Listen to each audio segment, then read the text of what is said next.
او پیغمبر صلی الله علیه وسلم په مسجد دم ډیر عجیب حدیث دی په مسجد نبوی شریف کې حضور صلی الله علیه وسلم په زمانہ مبارکه کې با یو سیافام دا د حبشو د قبیله تاغه ته سیافام ویل کېږي د تور رنگ والا تک تور رنگ والا یو زنانه بوا تاسو ګوره حضور مبارک مزدورکار سراو خادم سرا امام الانبیاء بیا امام الرسل او بیا پر رسولانو کې اولو العزم امام اولو العزم د اولو العزم انبیاء او امام حضرت رسول الله مبارک نن بڅوک ځان ته په څه شي باندې غټوي په لباس باندې او په عزت باندې او په گاډي باندې او په پیسو باندې زما حضور مبارک فرمایي چې رب لا یزال زما له دنیا او د آخرت د خزانو چا بیان را کړی د ټولو خزانو مالک رب لا یزال څوک ګرځول رب لا یزال رسول الله مبارک ګرځول اعطیت خزائن الارض زما له د زمکو خزانو چا بیان رب لا یزال را کړی خو نبی علیہ الصلوۃ والسلام په مسجد نبوی کې دغه سیافام زنانه وا خدمت به کدا جمعات به پاکاو ملازم وا خادم وا نبی علیہ الصلوۃ والسلام مبارک سورز تیر شوي صحابه کرام ته فرمایي چې حدیث مبارک دی مسلم شریف چې ما هغه زنانه نخکاری هغه سیافام هغه تور رنگ والا زنانه دلته خادم او ملازم وا دلته بیا چې راتلا او خدمت به صحابه کرام ورته فرمایي یا رسول الله مبارک هغه وفات شوی دا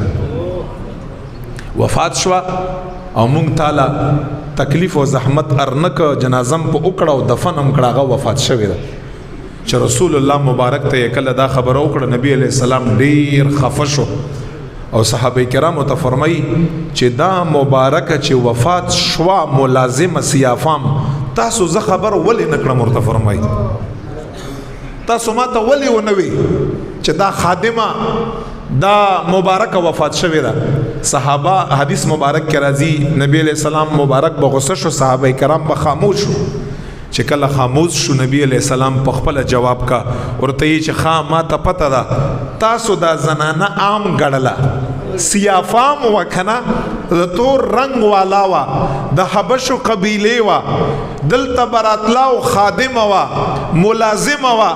تاسو کم غړلا په کم نظر باندې ارتکاتون ځکه نبی علیہ الصلوۃ والسلام تاسو نه خبر کړی اور دای چې ډیر زیات ټایم کړی صحابه او چې ماتم نه ویلی بده باندې او داغه نه پس ورته سفر مې شاب مخ کې شیمات قبر وخی قبر یې چرته دی کوم ځای کې دفن کړی دا صحابه کرام فرمای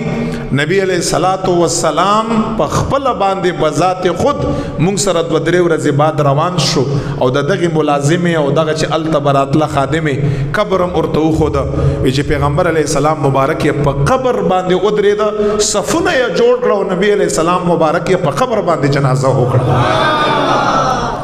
ځکه نبی علیہ السلام ته دا پتا وا فرمایي کنه وی چې چې پچا جنازه وکړم نبی علیہ السلام فرمایي رب یا قبر د نور نه ډکې نور نه قبر ډکېږي راغی خپل اند نبی علیہ الصلوۃ والسلام دو درې ورځې بعد په هغه سیافام زنانه باندې جنازې منځ کړي دي او بیا صحابه ته ویلي دي چې تاسو با دیگر چکم دا فقرا دا غربا دا مساکین دا محتاج کوم خلق دی دا یاد لري دغه ته تکلیف ورسی فودگی وشي بل څه خبره خام ما خبره وای زما ته یو ځل وینا کوي داغه نه پس به د دوی کفن دفن جنازې داغه اهتمام کړي حضور مبارک چې کوم زورنا په مزدورکار باندې او په ملازم باندې ور کړی دا دومره زوین زورنا شاید چې پیغمبر علیه الصلاۃ والسلام امیر کبیر انسان لپاره نه کړی دا یاد لري ولی ځکه حضور مبارک ته دا پته وا چې په معاشره کې دغه خلکو ته خلک کم ګوري دغه خلکو ته خلک کمزوري ګوري